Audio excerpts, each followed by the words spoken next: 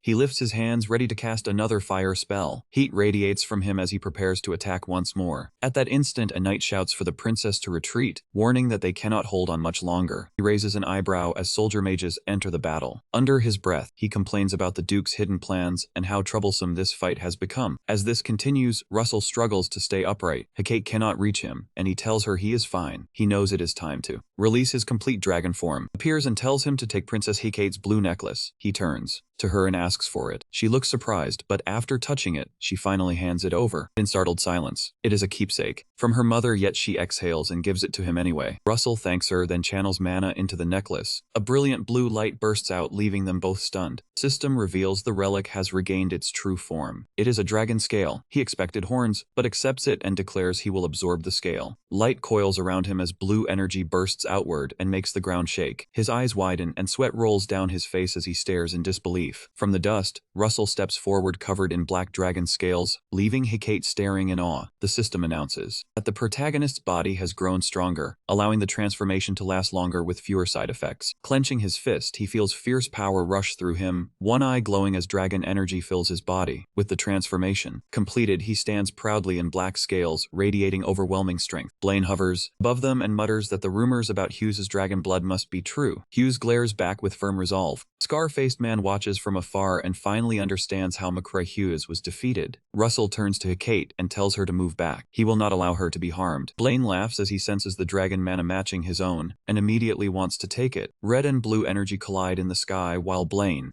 thinks this could be his opportunity to rise beyond every tower master. The protagonist burns from the heat. He knows Blaine holds the advantage in magic, but he still has raw strength. Choosing to finish it, he triggers overheat, gathers his power, and releases a massive fire burst. The blazing sun crashes down like a meteor, sweeping through everything ahead of it. Then he throws 12 glowing spears shoot ahead at incredible speed, and as they cut through the air, Russell activates Titan Killer. He swings it in a broad arc, releasing a fiery slash across the battlefield as waves of heat surge outward, driving the fight to its climax. Hughes clenches his fists, fully aware that those attacks still have not been enough. Blaine disappears, and before Hughes can respond, he shows up again. He appears directly above Hughes, covered in flames, and strikes him with crushing force while mocking him for looking strong but posing no real danger. Russell gathers a fireball and shouts, unleashing overheat blast. The attack hits Blaine and drives him back in pain. Without giving him a moment to recover, the protagonist fires a huge flame cannon, pouring every bit of his energy into the blast until Blaine is swallowed by fire. The moment he tries to catch his breath, a surge of energy crashes into him and sends him flying back. Blaine lands with a grin, admitting that Hughes is almost at superhero level and saying that in 5 years, Hughes might truly surpass him. He lifts his hand and declares that he will end the fight. Then, from nowhere, he dives down with a radiant sword and challenges Blaine to withstand it. Hughes pushes himself to the very edge, desperately looking for any opening. Balls of fire begin falling like rain as the protagonist throws every ounce of strength he has left. He believes that if he can push just a little further, he can finish this battle. With a fierce roar, he sends a powerful wave at Blaine, making him cry out as the energy breaks through. Lightning crashes. Blaine grits his teeth, realizing his dragon form is almost spent, and Solomon's crown will not last much longer. Hughes sees this as his chance and summons a massive bolt that strikes hard, drawing another cry from Blaine. Yet Hughes also feels his own limit approaching as both his dragon form and Solomon's crown near collapse. Across the battlefield, Blaine trembles but refuses to retreat. Burning with hatred, he curses Hughes and prepares his final move as a dark storm gathers in the shaking sky. Blaine releases his ultimate spell, Demon Flame, just before impact. Another mighty blast collides with it, ripping across the sky as thunder roars and blue light bursts forth, destroying everything in its path. Russell falls, aching and barely able to see. Even through the pain, his red eyes still blaze with fierce determination as he thinks about the people precious to him and forces himself to rise again. He refuses to remain on the ground. Blaine stares in disbelief at how far the protagonist has advanced. Hughes has reached the 7th level, a realm he once believed he would never touch. Another bolt comes down, sending pain through Blaine. The enemy mutters that reaching the 7th conclusion is impossible to accept. Then another voice cuts in, mocking the red magic tower master for looking so miserable. A blue-haired man threatens to tear out the enemy's tongue if he speaks again. Another figure asks why he arrived late, and the deep voice replies that things became complicated after the others left. The man in the black cloak smiles, touching his cracked face as he says he broke the Fire Tower Master's seal, then sealed him again perfectly. In the distance, a severely wounded man struggles to breathe and asks through clenched teeth what happened to his master. Russell studies the newcomer, knowing they have spoken before, but never met in person. The man gives a cold smile and says he will end both father and son of the Haman clan. Hughes glares back, fury burning in his eyes, while our boy cries that this is the man who took his father from him. The bald man admits he targeted the protagonist's father. He tries to shift the blame, saying Blaine is the true mastermind behind everything. Hughes shouts his name. He demands to know why Blaine is doing all of this. Blaine only smiles darkly and reveals that Russell's father discovered a conspiracy that connected the Duke to a pagan cult, and that discovery is what sealed his fate. Hughes's anger surges as he curses and glares at the man, while the half-burned villain prepares to strike again. He casts 7 circles Pandemic Blast, releasing a glowing skull that spills poisonous smoke. With a cruel smile, he promises the protagonist a fate more terrible than death. Light spreads over the battlefield as someone swears not to lose another loved one. A blazing arm bursts forward. Russell sees her and feels relief wash over him. Even in exhaustion, he is simply grateful that she is safe and standing there. Through the flames, she gives him a faint smile and silently apologizes for arriving so late, leaving both enemies stunned. He cannot understand how she escaped Tartarus. Uneasy, they glance at each other, trying to grasp how someone they dismissed managed to break that seal. Furious, she lets out a chilling laugh and tells them it is absurd to treat her or her partner like ordinary people. She makes it clear they made a huge mistake by underestimating her. At the same time, Blaine and his allies begin to panic when they realize the Blue Tower Master has escaped as well. Russell sinks to his knees and anxiously calls for his master, but she reassures him that everything will be over soon. Her expression hardens as she curses the traitors and vows to make them pay for reopening old wounds. A flashback begins. Young Hughes eagerly raises his hand and tells his mother he wants to become a great mage like her. She smiles, then lifts him into her arms, saying he can do it because he is her son. Russell proudly shows her a magic missile. His mother praises his talent, and he spends each day training with all his heart. He is eager to shine with fire and make her proud, but he also has a serious love for sweets, always searching for candy wherever he can find it. His mother used to tease him warmly about it. Then one night, everything changed. His mother suddenly received a letter from the royal court and hurried away, unaware it was a trap. By the time she realized the truth and rushed home, it was already too late. The house had been destroyed, her husband was gone, and her son was badly injured. She held him tightly as he called out for her, fighting to hold herself together as tears welled in her eyes. She quietly told him to rest. After that, it seemed as though everything precious to her had been taken away. Just when every trace of hope had vanished, a white-haired woman appeared and came to her rescue. Now that very woman stands ready to fight, her voice trembling with fury as she swears the enemy will not escape. Flames whirl around her as she calls forth the giant Fire King, an enormous beast that sends fear through her enemies. She releases her final strike, combining Muspelheim's 8th circle flame with her own funeral dream, Flower of Flames, and sends forth a wave of ruined tears across the battlefield, while the enemy cries out as his defenses crumble beneath the scorching heat. With flames still circling her, she warns that it is not over yet. She casts her original spell, Rotten Apple, forming a vortex hotter than any other fire. Brilliant orange light washes over the battlefield. Blaine shouts for her to stop and lifts his hand, but the flames crash into him. He cries out as the fire closes around him, his voice fading as he is overwhelmed. Nearby, Hypnos curses in terror at the sight of his allies burning, until he finally snaps and yells that he has no other choice. A massive blast from Hughes lights the sky as he joins the Duke in toppling the royal house. Then he tries to escape, but the flames curl around him. His legs are caught as Russell shouts that no one will be allowed to flee, while he grips the burning rope tightly. Panos panics after being struck by a burst of flame. He simply stands there, coldly reminding him that he had been warned. The white-haired woman is determined to let no one escape, and Hypnos stiffens as he senses the flame's terrifying force before a huge explosion erupts. His cry disappears into the blinding light. A trap! He fights against the flames, but they only bind him more tightly. He screams once more, completely engulfed by the fire. The white-haired woman. The woman orders Hypnos to speak, offering him a swift end if he does, but Hypnos only laughs, says the true darkness has yet to arrive, then swears he will plunge the continent into bloodshed chaos, laughing like a lunatic. She calls him a twisted man. He says he would even destroy himself just to claim victory. Meanwhile, Blaine slumps against a wall, trembling and wounded. He admits that the plan has failed and curses the cult he once trusted. Then he chooses to vanish and begin again. Russell steps closer. Blaine notices how strongly he resembles Alex Raymond and falls still. Memories of death come rushing back, leaving him shaken as he covers his face, unable to endure it. Before he can recover, Russell rushes in with a blazing sword.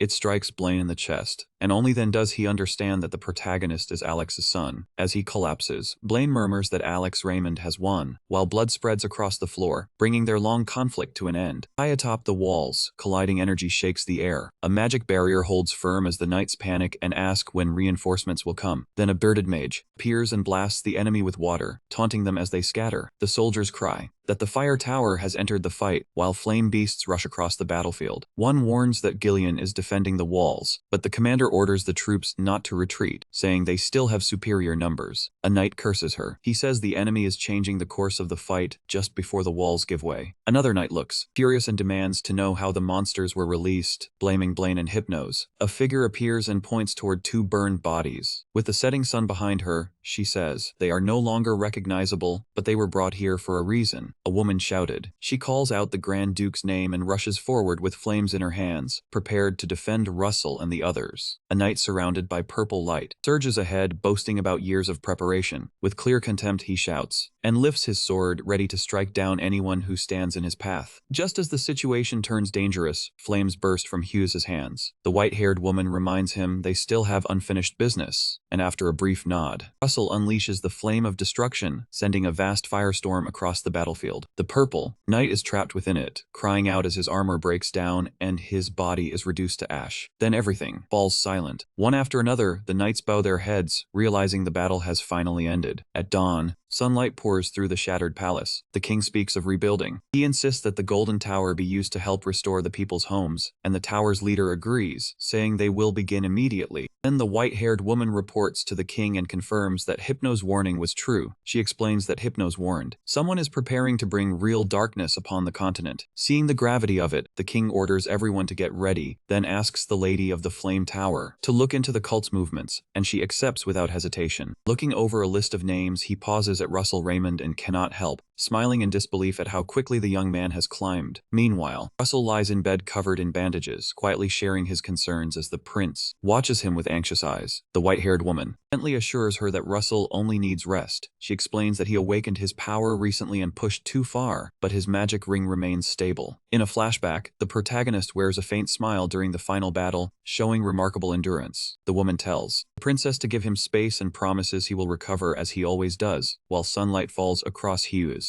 Ring glows faintly. He begins to stir and calls out for his master. He senses a warm red energy nearby. It is Pepper now, an intermediate fire dragon. A notification appears. It confirms their fusion is complete, and he smiles as new strength and hope rise within him. Beneath the moonlight, he presses palm against his chest, where Pepper's light beats steadily, feeling more powerful than ever before. Spell of perfection as he reflects on the path he has taken. He defeated the man who took his father's life, yet there is still much left to finish. The cult remains at large, and with clenched fists and rising flames, he swears to grow even stronger. He looks across the wide-open space. He wonders whether Pepper can still change his size the way he once did. Filled with excitement, he opens the door, opens the spirit gate, and calls out Pepper's name. Fiery sphere shoots upward, and from within it emerges Pepper, a magnificent red dragon. With wings burning brightly, Russell watches in complete amazement. Filled with joy at seeing his mighty partner again, he runs forward with open arms to welcome the dragon spirit. Pepper releases a cheerful roar while the protagonist gently strokes his head and praises him, as if they have finally reunited after so long. Hughes studies Pepper's new form, amazed by how much stronger and more majestic he has become. He realizes Pepper only awakened after he reached 7 perfections, and their connection is now deeper than ever. Russell touches his chest and feels their mana blending perfectly. He smiles, knowing they are prepared for whatever lies ahead. Looking up, he asks whether Pepper can still shrink. The dragon tilts his head as though listening. Then, with a tiny snap, he shrinks into a charming little form with wide, bright eyes. He laughs and claps, delighted that Pepper still remembers the trick. Pepper bounces around, clearly enjoying all the attention. The protagonist suggests they go enjoy themselves, and Pepper agrees without hesitation. Turning to his full size, they soar into the sky at incredible speed, and Russell watches in awe at Pepper's graceful agility. Clinging to Pepper's neck as they plunge through the air, Hughes feels the wind rush around him. He smiles, realizing that their combined speed and strength have risen to an entirely new level. Suddenly, Pepper unleashes a burst of flame toward the sky. Russell is startled at first, then laughs as he feels how perfectly they move together. The flames coil around him, shaping into fiery wings. He shoots forward in a radiant blaze beside Pepper, certain that together they can challenge anyone in the skies. He urges Pepper to fly even higher, and they race across the night, leaving glowing trails behind them. Several days later, the protagonist holds a message from the princess and his friends as cheers erupt around him in celebration. He stares in disbelief after learning that he has been granted the title of Duke. The title carries royal status, something never given to anyone outside the Rathmus clan in Endymion. Even the first Raymond was only made a marquess. The princess gently brings her hand to his face, sharing in his astonishment. The Lady of the Golden Tower recalls how the council chamber fell completely silent when the announcement was made. A great warrior laughs and says no one can object, because Russell truly deserved that honor. The Lady of the Fire Tower teases him by calling him Duke, the 100th Raymond. Flustered, he asks everyone to treat him as before. He insists he is still Raymond, a student of the Lady of the Fire Tower. She promises that nothing between them will change. A warrior gives him a hearty slap on the shoulder and laughs that Russell's modesty modesty makes him even more likable. Everyone joins in, and the atmosphere grows warm and friendly. Later that night, the protagonist sits on his bed, softly stroking the sleeping Pepper, then checks his mission rewards. One glowing item appears. It reveals a map showing a dragon near the Empire. Hughes leans closer, surprised and curious, while Pepper tilts his head at his reaction. He begins considering his next move, and an image of Britannia's flag above the imperial capital rises in his mind. He remembers the rumors. The Emperor is ill, the princes are divided, and tension is steadily growing. Getting inside will not be easy, with guarded borders and strict security. Lying back, Russell mutters that he never expected Britannia to become his next destination. It will be dangerous. Still, he has made up his mind to go. Rubbing Pepper's cheek, he says they will find a way, and Pepper chirps softly in agreement. Meanwhile, beneath the stars, a woman stands on a ship, gazing toward the horizon with a smile. She whispers that the boy should wait for her and promises she will find him. Then the king enters the great hall as morning light spreads across the floor. Everyone bows at once. He surveys the room and says they have gathered to decide the future of the fairy folk and the beast people. A young man drifts into thought as old memories return, stunned by how long it has been since he last saw them. Guilt strikes him for nearly forgetting how the fairies and beast races escaped during the rebellion, but it soon turns into determination. The king assigns the Lady of the White Tower to support the fairies, while Duke Raymond protects the beast people. A nearby man bows and calmly accepts. With a strained smile, the king moves on to future plans, though tension remains in the hall. The protagonist tries to appear calm, but secretly worries about Muji's reckless personality. He cannot stop imagining her challenging him, especially while he is still hurt, and that thought leaves him uneasy. Meanwhile, Muja basks in the sunlight, stretching like a wild cat, a cat ready to leap. She cannot hide her grin as she thinks about facing that human boy again. The thought of a proper match excites her. Someone nearby remarks that the Queen of Beasts seems unusually eager, and a large bullman agrees, and says it is only natural, since a worthy rival has finally appeared. Another observer looks puzzled, but before he can ask, a small rabbit with binoculars shouts that land is visible. Excitement spreads as Endymion's coastline comes into view, signaling the end of their voyage. Russell observes the lines of warships gathered at the harbor, prepared to attack if necessary. He notices a huge crowd waiting at the dock, eager to see the beast people they had only heard about in tales. He senses an unusual wave of mana from within the crowd. Quietly, he asks where it came from and scans the people gathered there. At that moment, the moment someone called for Sir Alan, a silver-haired man stepped forward with a smile, recognizing him at once and saying the king had sent him to offer whatever help he could. Russell laughed and told him to stop using the formal title. Alan asked if he should call him Duke instead, and the protagonist admitted that titles sounded rather impressive. Before they could relax, booming voice ordered everyone into formation. The crowd turned toward the port, buzzing with excitement as a new chapter began. They walked in a single line, each one showing distinctive features that drew plenty of curious looks. Hughes and Alan searched through the gathered crowd for Muja. Suddenly, she marched forward as if she were ready to pick a fight. Alan stiffened when he sensed her crushing aura, even stronger than a Tower Master's. He understood she must be the fierce warrior Russell had mentioned. She stopped right before them and greeted him with her usual blend of playful teasing and bold challenge. The protagonist joked that she had not changed at all, and she laughed, saying he seemed stronger now. After sensing his aura, she suggested they put it to the test. Still recovering, Russell asked her to take it easy, since her presence alone was already making everyone uneasy. Later, the beast people stepped into the vast Everth forest. As they traveled farther inside, Muja asked why the fairies were being allowed to share the land, complaining that no one had told her. He explained that Everth was the largest forest in Damien, leaving enough space for both races to live without clashing. Even so, Muja kept grumbling. She said the fairies were far too gentle and dull for her liking, so he tried to settle her down by promising that if she behaved herself, he would find her a worthy opponent. Ben instantly brightened her mood, and she pointed at Alan. She declared that anyone wanting to fight her had to be at Russell's level, making Alan shrink back, clearly unprepared for that challenge. Muja leaned closer and said Alan looked strong at first glance, but she could not sense any mana from him. Curious, the protagonist thought of Fenrir, the first beast king who was said to possess dragon blood. He began wondering whether Muja might belong to that lineage. Looking at her more carefully, he noticed how strongly she resembled Fenrir. If she carried his blood, she might also have dragon-like traits. Just then, Muja hugged him and asked why he was staring. Russell stuttered and told her to let go, while Alan remained frozen in place. Back in Everth Forest, the Lady of the White Tower praised Hughes for his growth, and he said she could call him whatever she wanted. Nearby, Muja noticed. A strong-looking human girl and made a remark. The girl snapped that she was rude, and then a cheerful voice. Welcome the beast people. Harain and Illo bowed in greeting, saying it had been a long time. Muja teased the two about their pointed ears, and wondered how powerful they might be. Alan stepped in and reminded her to show respect. Muja then told Russell that one fairy smelled like him. Illo quickly denied any connection, but Muja merely joked that Illo might be trying to claim the protagonist, making Illo snap that he was not some trophy to be won. To calm things down, Hughes brought both sides together and explained a boundary plan. He said some tension was natural, because their homes and cultures differed, so clear territory lines were necessary. They tested the plan by using a Hughes chestnut tree as the marker, with fairies in the north and beast people in the south. Both Harain and Muja accepted the arrangement. Naturally, Muja still reminded him about their promised fight. Later, in a quiet carriage on the way to the capital, the meeting with the king was expected to be important. Russell said Muja would represent the beast people, but she waved off the title and said she only cared about finding a good fight. He added that the palace would hold a grand ball to show their unity and strength to the world. When Muja heard there would be food, she lit up, then suddenly grew tense after sensing two powerful presences drawing near. She said one of them might be around her level while the other was much stronger. The idea of facing them filled her with excitement. Russell tried to calm her by explaining that one of them was his master. Muja snapped that he should have told her that earlier, then quickly straightened her clothes and asked how she looked. The protagonist had no answer, so he stayed silent. When the carriage came to a stop, Hugis's master and the Lady of the Blue Tower stepped out, surprising him by appearing in person. Fingway, Melville, and Daria explained that the king had asked them to personally welcome the new guests. Brain recognized Daria Snow White and thanked her sincerely, remembering how she had once saved her daughter. A woman beside her introduced herself as Manhwa of the White Grey Tree Tribe Elves and apologized for never thanking Daria Snow White before. Daria Snow White only smiled and said she had merely done what was right. Muja awkwardly introduced herself to Daria Snow White as the Queen of Beasts. Daria Snow White gently told her there was no need to be so formal. Muja insisted she was fine, though it was clear she felt uncomfortable. Watching her, Russell realized Muja was uneasy around those stronger than her, since her people valued power above all else. Ello suddenly stared at Daria Snow White, sensing something unusual. Daria tilted her head in curiosity. Muja swayed slightly, and he asked whether she was all right. Saria's face turned faintly sulky as she realized that, despite his relaxed manner, the protagonist was no fool. She prepared herself for the tension leading toward the ball. Meanwhile, the princess looked out over the capital, her heart beating fast. Troubled by an unexplained feeling, Russell could hardly believe how magnificent the palace looked after the repairs. It was as if the damage had never existed. Daria stood beside him with a smile as she mentioned that Niccolo and his student team had worked without stopping, even giving up their breaks. She urged everyone nearby to hurry inside since the king was already waiting. Once they entered the great hall, Hughes stepped forward as Duke Raymond and proudly declared the mission had been completed successfully. The king welcomed him with a wide smile and told him to rise, clearly thankful for his efforts. Then Harain and Illo came forward, bowed, and introduced themselves as members of the Pure White Celestial Tree clan. The king thanked them warmly, promising that their aid would be remembered and hoping for lasting peace among every race as the forest recovered. Muja introduced herself as the Beast King, trying her best to deliver the greeting properly. Russell quickly stepped in and apologized on her behalf, explaining that formal occasions like this were still unfamiliar to her. He did not object. Instead, he showed respect for the beast people's customs, and even proposed granting Muja an official title at the next ball, leaving her surprised but willing to obey. He smiled at her, thinking he would soon have to teach her proper court etiquette. 3 days later, Muja knelt confidently before the court, introduced herself once more as the Beast King, and swore loyalty to the kingdom of Endymion. Her composed bearing startled many nobles there, since her reputation had led them to expect someone far more untamed. King Alfonso Rathmus signaled for the ceremony to start. With solemn formality, he granted Mugia the family name Lukos, and made her a countess, formally welcoming her into Endymion's nobility. He touched the ceremonial sword to her shoulder, and the applause that followed rang out loudly and sincerely. Under the sparkling chandeliers, nobles moved gracefully across the hall as they danced. Muja watched in confusion, wondering why everything seemed so excessive, until Russell approached and told her she had handled it well. Soon after, a noblewoman stepped forward and invited the protagonist to dance. At that moment, Hecate Rathmus appeared with quiet elegance. As she apologized for the late introduction, Albu's eyes widened. She noticed how comfortably Hecate spoke with Hughes. Muja assumed she must have close ties to the king, and then Hecate asked Muja and Illo to move somewhere more private so they could speak quietly. When Russell offered to join them as well, Kate refused him politely yet firmly, saying this was a matter only for women. From a distance, Daria let out a quiet laugh, thinking it almost looked like a subtle contest over him. The scene moves to a calmer room where a maid bows to a guest, addresses her as princess, and guides her inside. Hecate invites Muja and Ilo to take their seats, telling them to relax instead of worrying about formal manners. Muja remains composed and attentive as Hecate, now serious, says there is something important she wants to discuss. Then she suddenly finishes. She empties her drink in one gulp, leaving both Muja and Ilo taken aback. In a steady voice, Hecate asks what they truly think of Duke Russell, the man she is soon to be engaged to. Ilo stammers in disbelief, unable to understand where the conversation is heading at first. After a moment, Ilo admits she has deep feelings for the protagonist, while Muja answers even more plainly. She says she is captivated by his strength and fearless spirit. Hecate nods, almost as if she had already expected that response. She says Russell is destined for greatness, born to lead and perhaps even claim the throne. With such a future ahead, she insists there can be no divided loyalty or romantic distraction. With absolute certainty, she declares that as long as she lives, she will never share Hughes with anyone. Ilo is not exactly shocked. Still, the intensity behind Hecate's words catches her off guard. Muja fires back at human arrogance and says she intends to keep him beside her as well, whatever it takes. Hecate pauses. Her tone softens slightly as she begins to speak about how remarkable Russell had been even when he was young, bringing up the rumors of dragon blood in his veins. She says he might one day rise beyond ordinary humanity, perhaps even approaching a divine existence. Eckhart admits she is afraid that if she vanishes from his life, he may end up completely alone. Her words leave Muja and Ilo quiet, and Muja leans forward, then calmly asks if that is truly all Hecate is trying to say. Hecate simply states that she intends to be Russell's first priority, then asks which of them wants second place. The question lands heavily. Ilo and Muja exchange sharp glances as Hecate tells them to decide between themselves and report the result to her. Later on the palace stairs, Hecate loses her footing, and the protagonist catches her. He gently scolds her for drinking too much, reminding her that she cannot handle alcohol well. While leaning against him, she murmurs something odd about defeating an enemy, hinting that sometimes it is best to let enemies ruin each other. When Russell asks what she means, she only shakes her head. Then she asks whether she can stay in his room. Feeling her grip tighten, Hughes tells her she is always welcome, and his warmth helps her calm down. 3 months later, Russell sits in the Flame Tower, having a tense discussion with Daria Snow White. He complains that just when things seem to settle, another problem appeared. Daria Snow White asks whether he told the princess about his next research trip, and he says he already received permission. With a smile, Daria Snow White warns him that the princess may dislike seeing him vanish again. The protagonist simply mutters that he hopes things stay peaceful this time. White hands him a document showing his next destination, Aachen. She asks whether he truly understands what he is stepping into there, and Hughes nods, saying he does. Aachen is famous for its lively trade and wild casinos, and it is also known for every kind of black market dealing. The Tower Master warns him once more, emphasizing that Aachen's underworld is far darker and deeper than most people imagine. Russell merely smiles and promises to stay cautious, making it clear that he is taking her warning seriously. As the boat glides through the dark, misty water, unease begins to settle over him. He has carried this strange feeling that someone has been trailing him ever since the train station. The shadowy figure is skilled at hiding, concealing both their presence and their purpose. He decides this person may be dangerous and that fighting here would be unwise. Irritated, he removes his black cloak and calls out the one following him, only to find Muja standing awkwardly on the deck with a nervous laugh. The protagonist asks why she came. Muja says she would have challenged him in the capital if she had the chance, but once she learned he was leaving, she decided to follow. He warns her that the journey is dangerous and tells her to return, but Muja says she has her own reason for going to Aachen. He explains that Aachen is only a brief stop, and his true destination lies farther away. She finally asks where he is headed. He explains that his true mission is to confront Endymion's sworn enemy, the British Empire.